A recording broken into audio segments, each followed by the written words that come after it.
Hello and welcome to Wellness Woodbridge. I'm your host, Kim Cole. My first guest joins us from the Woodbridge Health Department. Anne-Marie Linden is a registered nurse and is here today to discuss vaccinations for both children and adults. Anne-Marie, welcome to the show. Thank you so much for coming on. Thank you, Kim. It's fall here in Woodbridge and schools are in session, daycares, kids are back from summer camp and in daycares. So vaccinations are a really important topic, I think, that we want to talk about. So if first you just want to explain some programs at the health department that you guys do for children. Sure. One of the things we do is called the Child Health Conference. At that clinic, our doctor does a growth and development check on the children, and we vaccinate them according to the New Jersey state mandate. So a family would come in with or without health insurance? Without health insurance.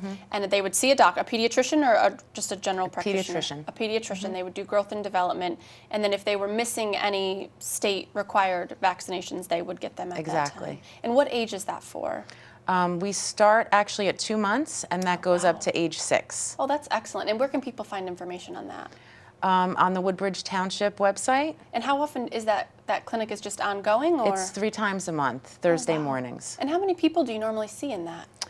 It depends. This time of year we're quite busy because people are going back to school. Also, daycare is starting up again with the summer ending. So this time we're a little bit busier, usually about 10 patients a week. Oh, wow, okay. And now let's talk, I guess, about the little kids first. Let's start with preschool. So kids are getting ready, parents, they're 3 years old, they want to be in preschool. What are some really important vaccinations that parents need to make sure their kids have? Well, by age 3, children should be fully vaccinated for a variety of diseases, hepatitis B, polio, DTaP. They should have their MMR at that stage as well? MMR is usually given at age 1 and age 2. Okay. Yes. And then there's a booster later for MMR. Another thing I know that's really important in daycare centers is the flu shot. Absolutely. That's new within the past few years here in New Jersey. It is. It is. Well, it's been around for some time. It was put on hold because there was actually a shortage of flu vaccine a few years back. Thankfully, we don't have that problem, and now it's definitely mandated. So to be enrolled in school, in daycare rather, it's an absolute requirement. And the deadline for that is January 1st. January 1st. And then so let's say they're attending in the spring into a daycare. It's not required then. Is it just during flu season they need to? Correct. It has to be given after September 1st. Some people, try to jump the gun and they want to get vaccinated as soon as possible. But for children, it does have to be after September 1st.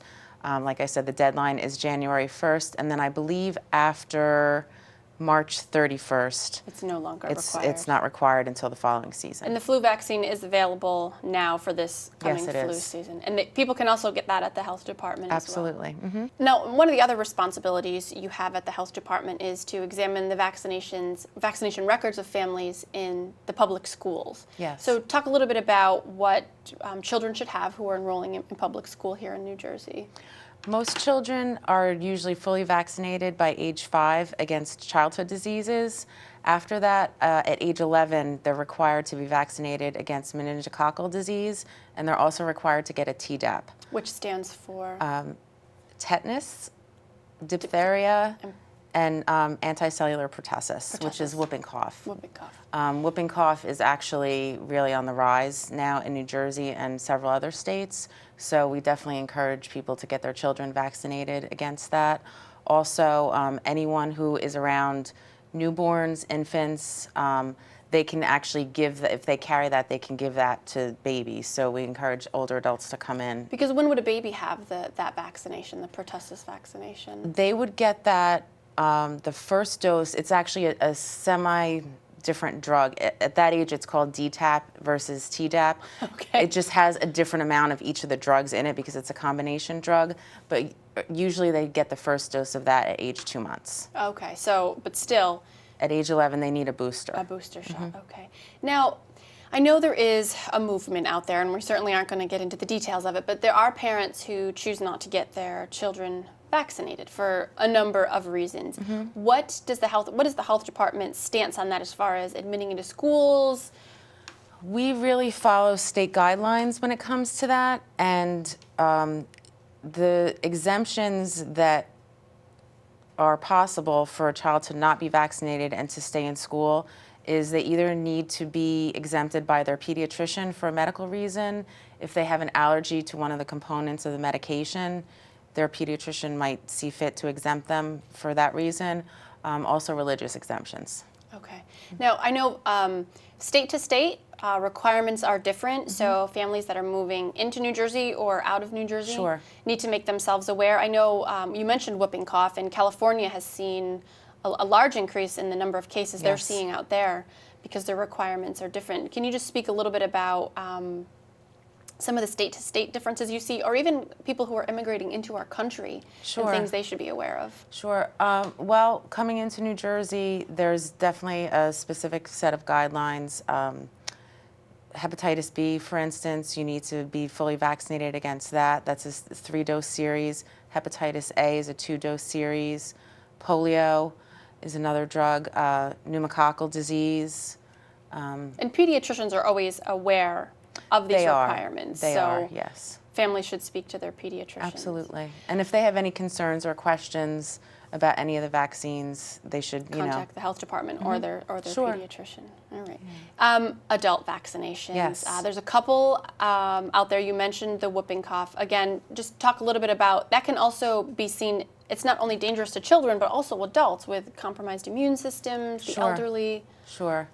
That we have a program right now that for $10 you can receive a Tdap vaccine from the health department. You just need to call to make an appointment. But again, especially people with compromised immune systems and anyone that's around very small children really should think about getting that. And I know I have young children at home, and I know the doctors encouraged me to get that, which I did because I didn't want to take that risk around my girls. So another out there is the recurrence of shingles. Shingles is definitely on the rise again. Give a background of just what shingles is. Shingles is actually a variation of chickenpox, and we used to say once you got chickenpox, you didn't have to worry about it, it went away forever. But now we've come to understand chickenpox can actually re-express itself later in life as shingles. It's a very devastating disease. It attacks the nerves. It's very painful. And you come out with some sort of rash. You do get a skin lesion from it, which takes a long time to resolve, and even after those lesions resolve, usually people have lingering pain for months afterwards. So it is definitely something people that have, again, compromised immune systems might want to think about getting vaccinated against that. So there is a separate shingles vaccination aside from the varicella, which is chickenpox. There is. Chickenpox, the chickenpox vaccine is called varicella. That's for younger children. It's Zoster is the vaccine for adults. Okay.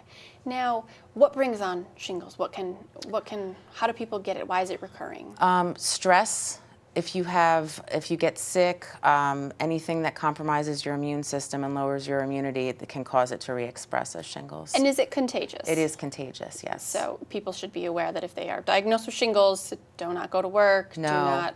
Okay. Go straight home. In all fairness, back when I was growing up, the chickenpox era, it was my sister got it. My mom was like, okay, you're going to get it next because that's what we did. But now there's a vaccination for chickenpox and now shingles. So very interesting. Anne-Marie, anything else with vaccinations people should know, people should be aware of, families, elderly?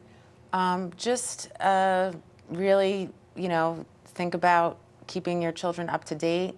The vaccines that we mentioned that are available for adults from the health department. And if there's any questions, you can contact us and we'll try to help you out. Well, thank you so much. This is a health topic. It affects the health of kids in school. When kids get sick at school, they can't go to school, learn more, daycare centers, everything. So thank you so much for coming on the show. Welcome. Thank you, Kim. Hopefully people have learned that you guys are there to help if they don't have insurance or just have questions. So certainly. Thank you so much for coming on the show, and we'll be right back. Did you like something that you saw on TV 35? Is there something you don't have that you'd like to see? Let us know what you think. Send us an email, tv35@twp.woodbridge.nj.us. The Woodbridge Channels, bringing your community home. Woodbridge Television is now on the web. Visit the township website and follow the link to our page. First, you'll encounter our live stream, which mirrors our television broadcast. Another click of the mouse brings you to our video on demand page. Here you can choose the latest programming from any of our categories and watch when you want to. Or you can share it with anyone, anywhere. The Woodbridge Channels, sharing our community.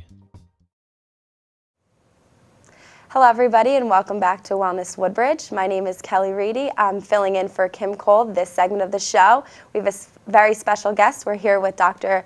Danish Qadri from Lake Family Dentistry. Welcome. Thank you. His practice is right on Lake Avenue. We're so happy to have you. Thanks. Wanted to talk about the importance of oral hygiene and oral health through all the different stages of your life. It really does start as an infant and a toddler. Why don't you tell us a little bit about the things you can do at that age? Right. So we talk a lot with young moms, as even when they're pregnant, there's a lot of factors that come into play. So we've shown over research over a long period of time that taking care of your teeth, even when you're pregnant, makes a big difference to the entire life of a child that you're about to have. People who have periodontal disease or gum disease are also much more at risk for preterm labor.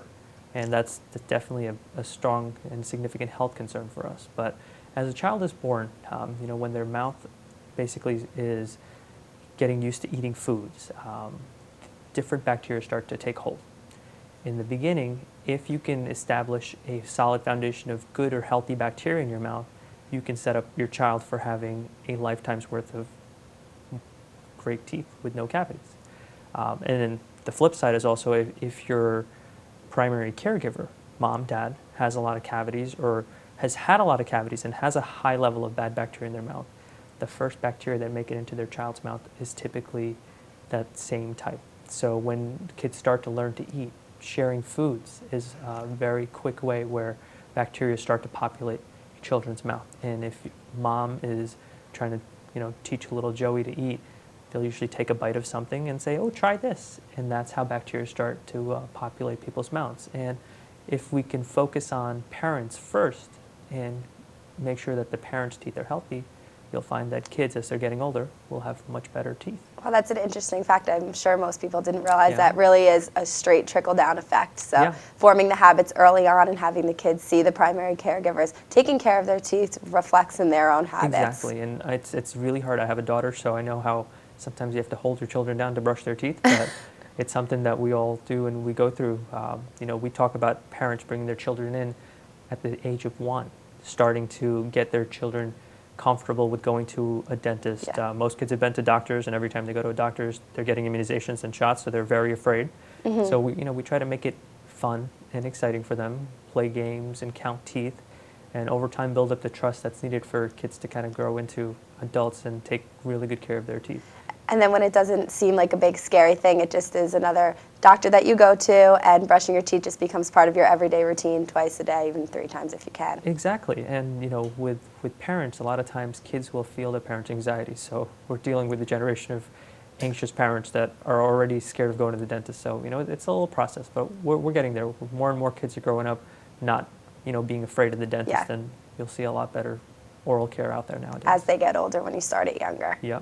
And then when you get to the issue of braces in your tweens and teens, how does that change the approach to Well, one of the things we're doing a lot more now is early, we call it Interceptor Orthodontics. So some kids will come in and you'll see their teeth, they look very crowded.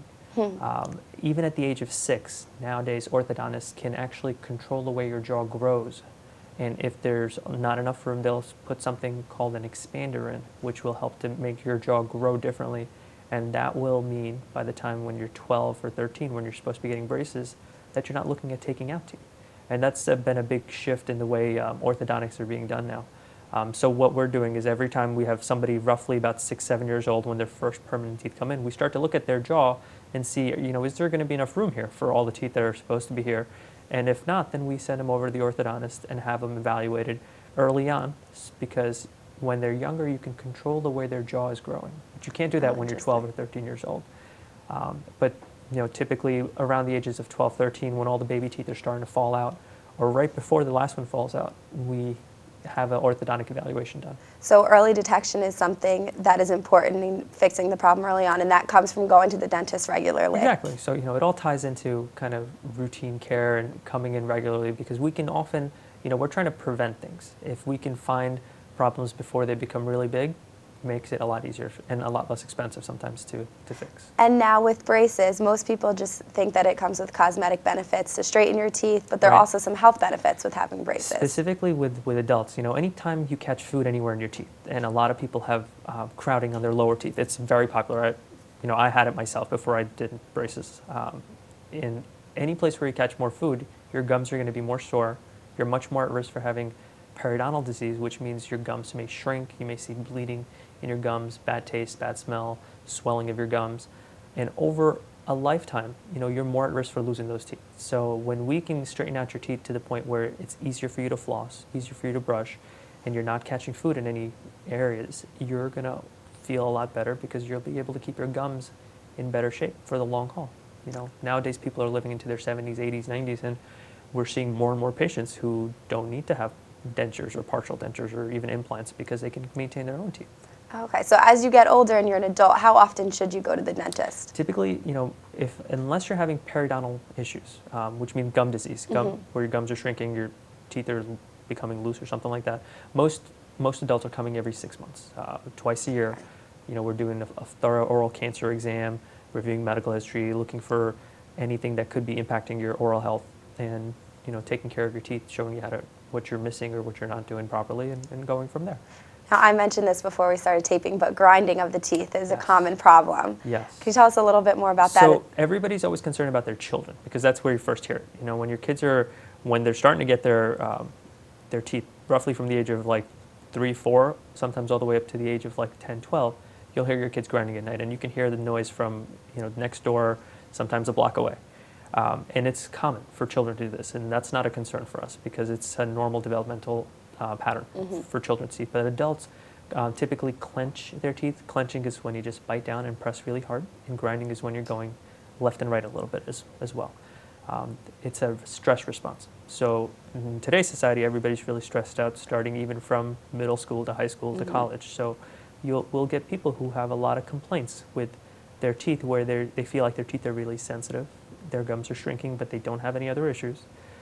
They notice headaches in the morning, migraine-type headaches where they wake up and it's like they've had a really bad night, even when they're not sleeping that well.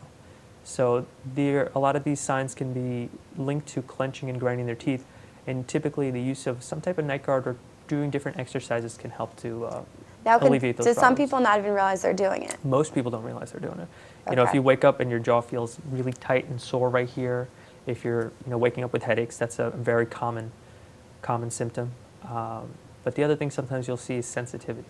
For most people, if you use a sensitive toothpaste like Sensodyne or Colgate Sensitive, sensitivity should go away within a week to 2 weeks. Okay. And if it's coming back, you can try to find the cause of it. A lot of times in dentistry, people are just treating symptoms. You have a hole, you fill it. But the newer trend is to try to find the cause, stop it from happening in the future, so you're not just reacting and you're being more proactive and preventive with your teeth. So we started talking about being very young to Right. prevent all these measures as you get older. When you do hit your 50s, 60s, 70s, what are some things that you can do to keep your teeth healthy? Well, definitely number one thing is flossing, which is Okay. very important because a toothbrush cleans every part of your tooth that you can see, but flossing is what's really taking care of the parts that you can't see between your teeth at the gum line. But the next and most important thing is going to the dentist because in our busy society, most people don't have the time or they can't find the time to get to the dentist. It should be a priority. Right. Well, you do what you can. With a lot of our older patients, we're dealing with teeth that have had a lot of fillings. Sometimes people have had root canals and they didn't protect the teeth properly, or they may even be missing teeth, and that all adds into, all those little factors add into your overall oral health. Where we're trying to help you keep these teeth for as long as we can. Now, should you floss before or after you brush? Very common question. Very common question. Honestly doesn't make a difference. Oh, really? Because Okay. in the big picture, you're going to be brushing your teeth and flossing your teeth over your entire lifetime. It's going to even itself out. But everybody's got their own opinion. It's like toilet paper, over or under. Yeah. And then should you floss both morning and night, or is it just once a day is okay? The recommendation is to floss at least once a day. Okay. But if you're into the habit of brushing twice a day, flossing once more is not going to hurt. Okay. And then what about whitening your teeth? Whitening teeth is a very popular topic. Everybody likes to have nice white teeth, and there's a lot of products out there that can help. Typically, the best products are the ones that are that fit your teeth the best. For most people, you know, if you don't have perfectly straight teeth, products like Crest White strips and all the other whitening strips will leak a little bit onto your gums, and that's where sensitivity comes from. You know, I talked with my patients a lot about bleaching trays, if not even the in-office whitening, if they need a stronger booster, if they just want to have something that looks much better and they don't have the time to waste doing whitening trays, because that product, those take about 2 weeks to work. But whitening is safe for most patients, but you do want to make sure that you don't have any cavities or gum issues, because those will become much more sensitive or painful if you have any cavities. With them. Oh, that's an interesting point. So it seems like the gums are just as important, if not even more, than the teeth. Most people forget that, right? The gums are the foundation of your teeth. You know, if your foundation is not so strong, you can have really white teeth, which may end up coming out in a year or two. So gums are very important. That's very interesting. And then different types of toothbrushes. Most people, you know, they're using either a manual toothbrush or an electric toothbrush. Yeah. The most important thing when you're brushing your teeth is not how hard you physically brush, but how often and how long you're brushing for. So with an electric toothbrush, most of these brushes have timers built into them, so you're making sure that you're brushing for 2 minutes. If you're brushing your teeth for 2 minutes each time, your gums are going to be in much better shape, and your teeth will be happier too. That's a very interesting point. And then just different foods that you can eat is, I mean, obviously the staining as far as coffee and tomatoes and things along those lines. No, a lot of foods do stain your teeth, but if you're brushing your teeth regularly and you know, using a mouth rinse if you want to, that will pretty much prevent any issues that you'll see. And every time you go to your dentist, we polish your teeth towards the end or the beginning of your cleaning, depending on how that office works, and that will get rid of most of your staining. You know, we always tell people to be careful if you're, you know, drinking coffee. Very common thing. If you're taking a cup of coffee and drinking it over 4 hours, it's going to stain your teeth much more than if you're drinking your coffee over a 10-minute break. So the longer you sip on it, the more likely you are to have staining. Oh, that's a really interesting point. I think all this information was so helpful for our viewers. I thank you so much for coming. Again, my name is Kelly Reedy. I'm here with Dr. Danish Qadri from Lake Family Dentistry on Lake Avenue in Colonia. Thank you. Thanks again for coming. Thank you.